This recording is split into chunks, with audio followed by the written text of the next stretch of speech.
You are now watching Fourth and Inches. I don't talk to him. I don't talk to him. I don't talk to him. I don't talk to them boys that sat on the benches. For I was in the game on 4 inches. Coach put me in the game on 4 inches. Put me in the game on 4 inches. Coach put me in the game on 4 inches. And I'ma lead them boys at the line of scrimmage. Y'all, man, welcome back. Y'all know who it is. Y'all know what it is, man. It's Fourth and Inches. It's your boy Nick. I'm here with my partner Dreek. Yes, sir. All right, man. So before we get started on the week 2 matchup, which ain't too much to talk about, man. How you feel about what Alabama did in week 1? Like, y'all ain't played nobody, but how do you feel? How did it look? New coaching staff, new players, and all that.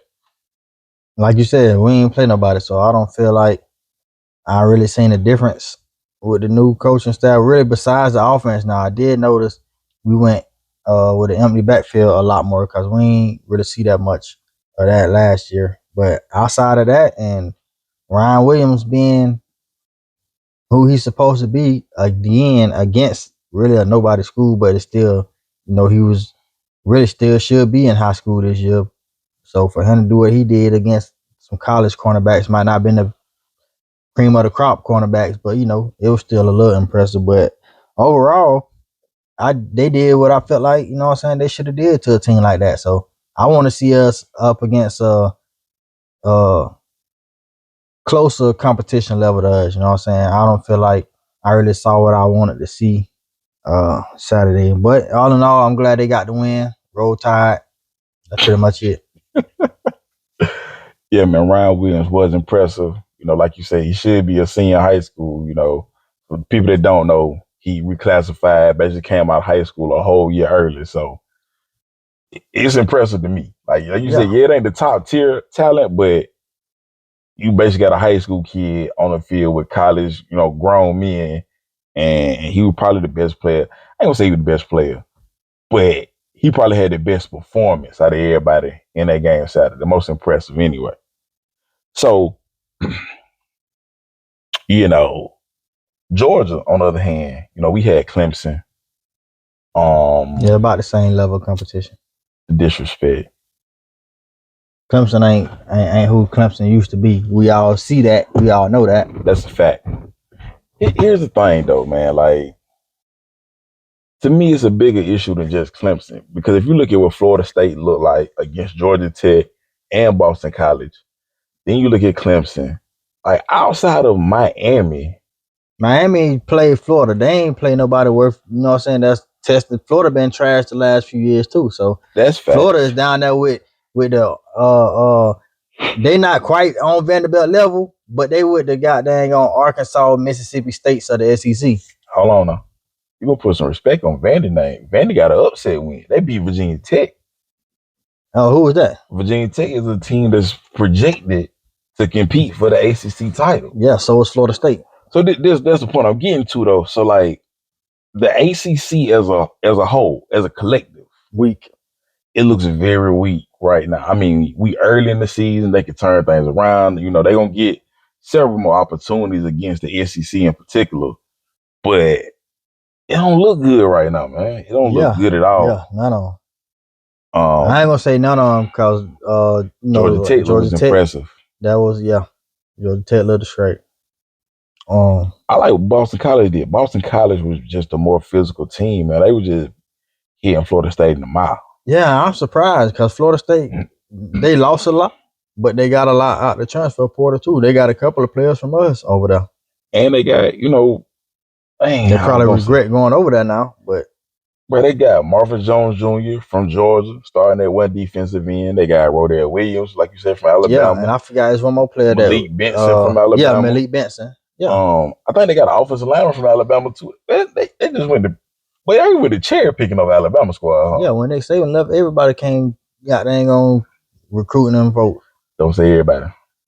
Everybody ain't do that. Georgia came over there and got we had Jake Pope. We had Jake Pope. He did that before. No, he did not. Bet something. What you want to bet? That man was in the port in December. No, he wasn't. You want to bet now? You don't want to bet nothing. I do. But you scared? No. Nah, I'm willing to bet on that. All right, let's bet. Because he was gone before Tavares Robinson was. Who? Jake Pope. Jake Pope was in the portal before the bowl game. Tavares Robinson didn't leave Alabama till after Nick Saban retired. Yeah. And then they try to get Tavares. Yeah, he left when Nick left, but Pope left after him. Nah.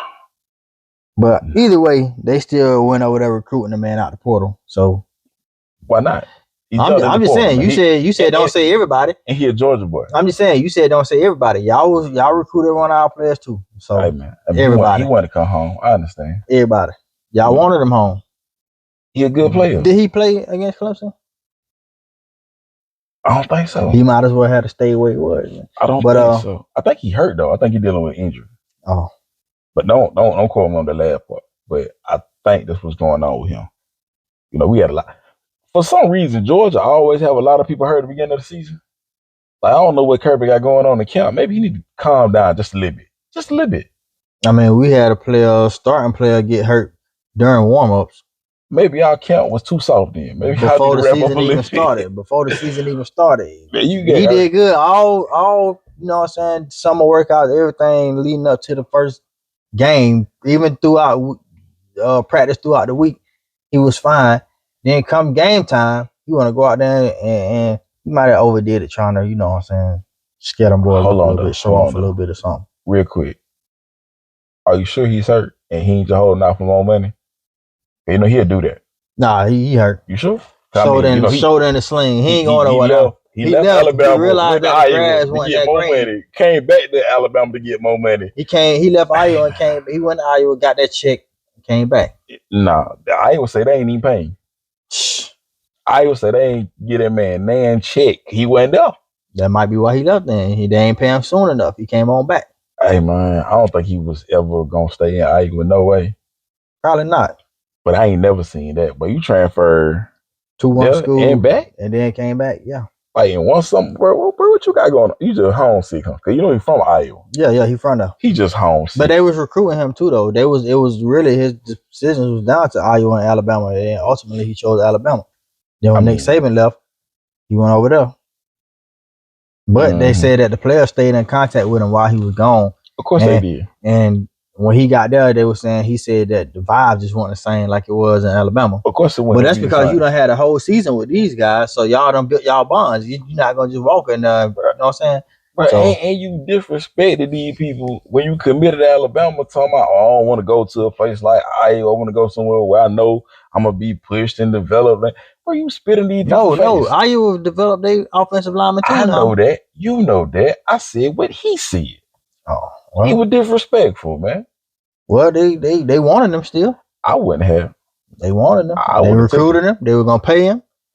But so this is the thing though. If you a player on that team, if you especially you're another offensive lineman on that team, and you're gonna be looking at the dude sideways, like, bro, what you here for? After you done said all that, why you here? Yeah. You feel me? So it is what it is. But anyway, moving on. Who else impressed you, in week 0 and week 1, other than, Georgia looking like Georgia? I ain't gonna say team wise, but player wise, Travis Hunter did with some of them catches he was making up there. With Colorado. Yeah, some decent catches. And then, Colorado, they offensive line, it still ain't top tier. It ain't SEC ready. It ain't, you know what I'm saying? But compared to how it looked last year, their line look a lot better. But it still ain't great now. It's just better than what it was last year. So I like to see that. I got a hot take. Travis Hunter and Colorado in general be fronting, bro. They be fronting. They really be flexed up. They don't really be cut like that. What you mean? Do you know who they played Saturday? Yeah, they play in Nebraska. They played last. Oh, you said who they played? Yeah, they played North Dakota State University. They played the FCS school. Yeah, but and not just any FCS school. That's the FCS school that got like 6 or 7 rings in about the last 10 years. That's so basically, that's they are to the FCS what Alabama is to the FBS. No, you know what I'm saying? They were. they aren't now. They got beat in the second round last year. To my North Dakota State. They Oh. they are not what they were. I ain't saying that. well, they say the same thing about us. No, Yeah. Alabama's still pretty much right there. Well, North Dakota State getting put out in the second round last year in the FCS playoffs. we got put out in the first round. And that's the same team that we talking about. And you just said the offensive line didn't even look good against them. It didn't now. So what? But you got to think they smaller now. They line look better, but it's not no big beefed up line. That's what I'm saying. They still small. Right. So what they gonna look like when so they play? It was pretty equally matched. What they gonna look like though when they play against Nebraska, Oklahoma State, Texas Tech? Oklahoma State gonna kill them. They're gonna push them around. Nebraska, You I don't know about Nebraska. They might. I'm just naming teams that's in their conference. Yeah. I get what you're saying. Whoever in their conference. Yeah, You know what I'm saying? they might win another 4 games this year. Like, did Travis Hunter look impressive? Of course, he played 100-something snaps. That's impressive for anybody. But come on, dog. They did the same thing last year. They came out last year. Oh, they were 3-0. Now last year they beat TCU. TCU was nowhere near the same team. I don't even think TCU made a bowl last year. They beat Nebraska. Nebraska didn't make a bowl last year.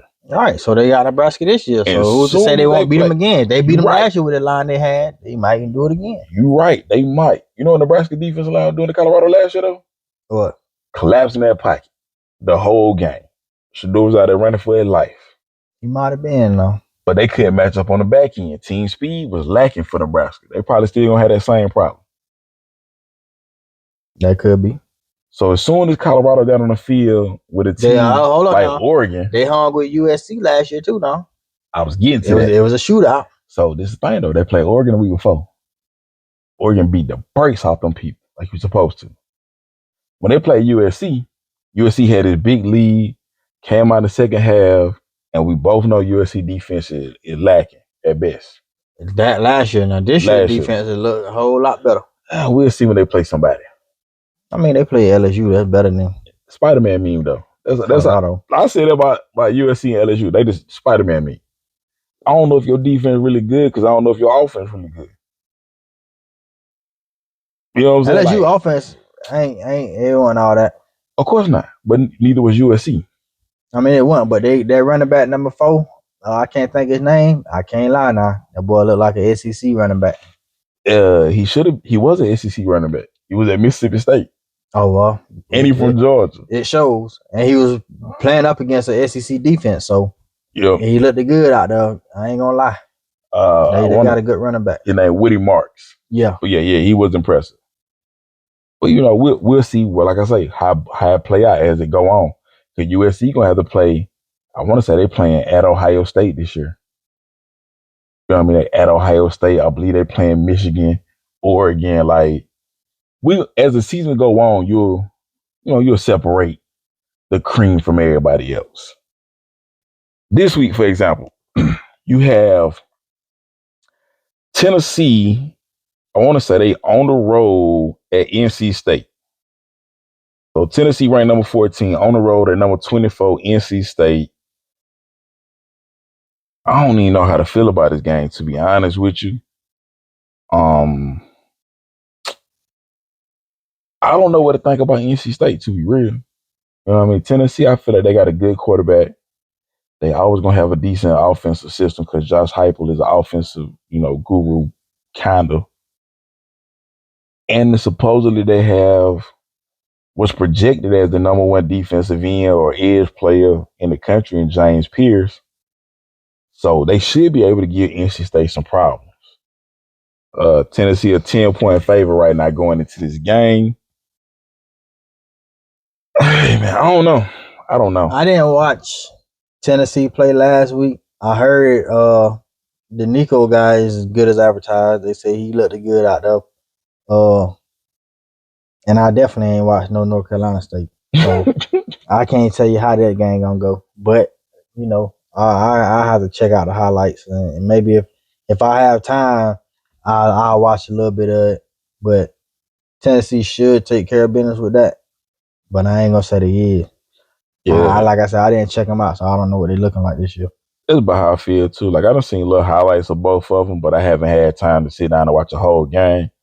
I'm gonna try to catch this game Saturday. It's one of the ain't but a few games that's worth really watching, and it's one of them. Two ranked opponents. It's still early. Let's see how they shake out. The other game, the biggest game of the whole weekend, of course, is number 3 Texas on the road in the big house taking on number 10 Michigan. Texas is a 7.5 point favorite in the big house. First of all, do you think that's accurate or you think that's a little disrespectful? Um, looking at Michigan play the other day, I say that's probably accurate because they definitely don't look like the same Michigan from last year. Not even Which- close. It's no surprise, you know what I'm saying? They lost a lot too, but you could definitely tell the difference between this Michigan and Michigan from last year, and that they don't look like the same team. So I can believe Texas being 7.5 point favorite because they actually returned a lot of what they had. See, this is what people don't And they also got a couple of players from Alabama. They got Isaiah Bond over there, and they got the tight end Billingsley. Jaleel Billingsley. Is he playing yet? Cause I don't know. I don't That's the remember seeing second him up tight end. here. It's the second tight end. They got two on. They got Jaleel Billingsley from whenever Sarkisian left, right. and then we had another tight end last year. What his name is? Let me look it up now because it's bothering me. All right, why you do that? Speaking of Michigan, not being where they were last year, people don't take into account Michigan had pretty much their entire starting line was their 5-6 year starters pretty much. Your running back was a 3-year starter. Your quarterback was a 3-year starter. Your defensive line was made up of mostly seniors and 5th-year seniors, 6th-year seniors. Those type of guys. Like when you lose that much experience all at one time, it's next to impossible to replace it. Like Georgia's been dealing with that the last couple of years on their defensive line. After Jordan Davis, Devontae Wyatt, Jalen Carter, Trayvon Walker, like it's hard to replace. It's hard to replace that experience with people that's never really played. Yeah, You know what I mean? Like you might have somebody there that's just as talented, but they ain't really played, so the experience ain't the same. You know what I mean? Not to mention Jim Harbaugh gone, man. It's Harbaugh magic, man. I mean, they still got Sharon Moore. Yeah, Sharon Moore, who was there.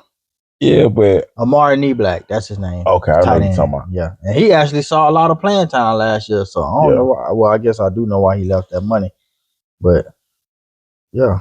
But it ain't the same though. You know what I mean? Like that Michigan team was building up to that for 3-4 years. You know what I mean? For it to be what it was last season. Yeah.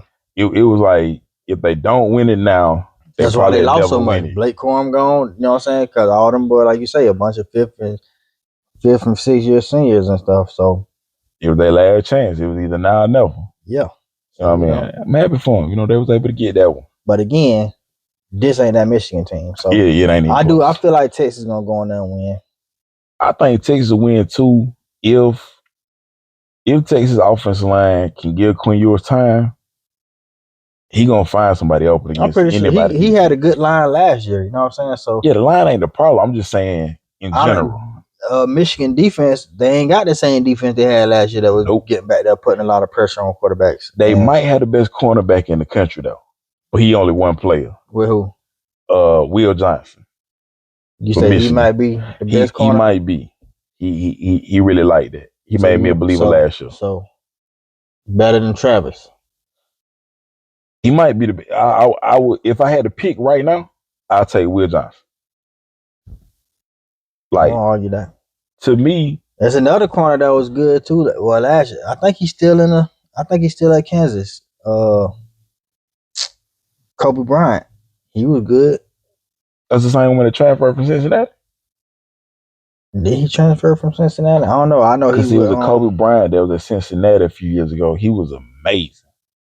But I don't know if he's still there. They used to talk about Sauce Gardner, which is, of course, he in the NFL, but Kobe Bryant, he was at Kansas. This is the thing. They were both at Cincinnati at the same time.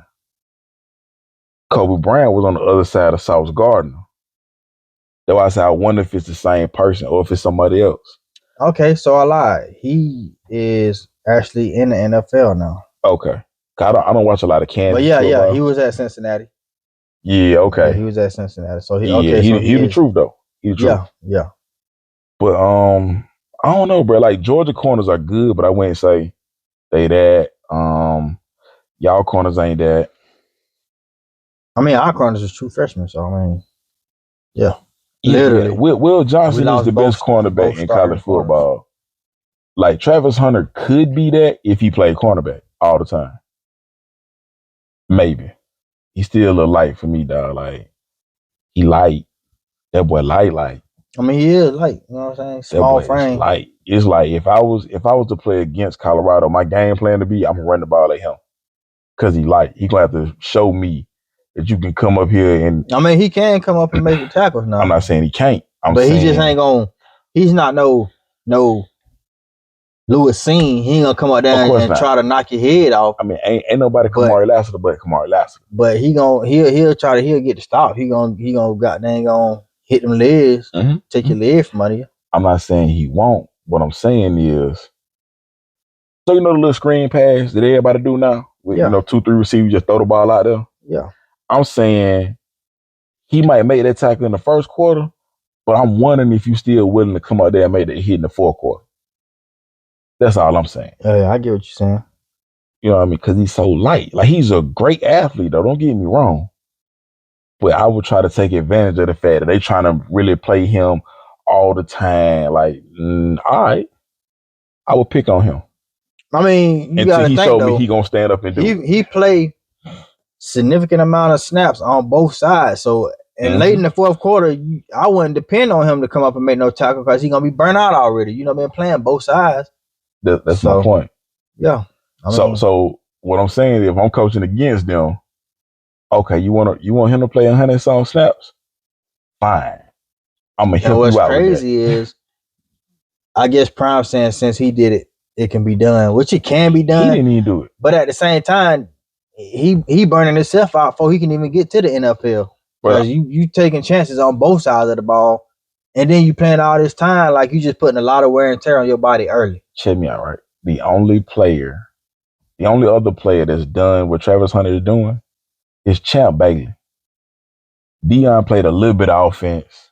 He was a punt returner, kick returner, all that. That's facts. Champ Bailey was a starting receiver and a starting corner and a punt returner and a kick returner. And he probably shouldn't have even been doing that. And he's amazing. Yeah. So I say it can be done, but at the same time, you putting a lot of wear and tear on your body early. Absolutely. That's why Champ started being a punt returner early in his career in the NFL. Shoot, I imagine so. Shoot. But like, I don't know if he made that decision or the coaches were like, but you our best corner. I know if I put you on whoever, you shutting them down, why would I risk you returning the punt? Yeah. I could put anybody better to catch the punt. Yeah. That makes sense. And Champ was a lot bigger than Travis Hunter is right now. Yeah. You know what I mean? Like, Champ was like close to 200 pounds. Travis Hunter's like 160, 170. That boy light. I mean, he is light, but you know. A lot of them light in the NFL now. Not like that. Look at Devontae Smith. Look at that joker. That look like bones running down the field. That's my point. He's an anomaly, though. He's not the norm. ain't nobody else that skinny. Yeah, not too much. But I'm just saying, though. I mean, you know. So, what do you think he projects in the NFL as a corner or receiver? I think in the NFL, I think they'll put him at corner. I wouldn't. I'll try to put him at receiver. To me, he's more dangerous at receiver. I mean, I guess it depends on whatever team draft him, whatever their needs is. But I mean, if he goes to like you said, how small he is, if he go to the NFL as a receiver, he gonna have to be in the slot. They're gonna put him in the slot, and he's so small, he gonna get killed. Nah, I'll put him out wide. Why would I put him in the slot? He ain't okay. So why would you put him out wide? And he's small, friend. They're just gonna put a big corner on him. They're gonna do that anyway, no matter where you put him at. I mean, in the slot, they might try to put a little linebacker or something on him. Not really a Nah, linebacker, but like a safety. They'll put a man, safety on him. everybody He might can beat the safety. everybody plays with 3 corners on the field now. That's just modern football. So even if you put him in the slot, if I want to put another corner on him, I can do that. But I would put him out wide because he has the speed to play out wide.